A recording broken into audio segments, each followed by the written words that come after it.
মাননীয় সদস্য জনাব আব্দুল লতিফ সিদ্দিকী, টাঙ্গাইল ৪। সম্পূরক প্রশ্ন করুন। মাননীয় স্পিকার, আপনাকে ধন্যবাদ।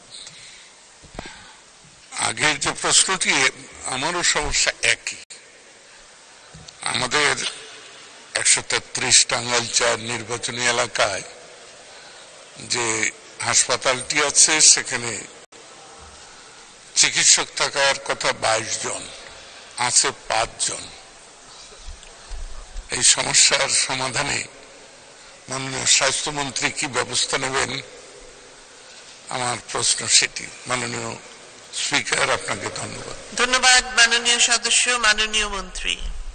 ধন্যবাদ মাননীয় স্পিকার। এই সমস্যা সারা বাংলাদেশ জুড়েই, ডাক্তারের স্বল্পতা।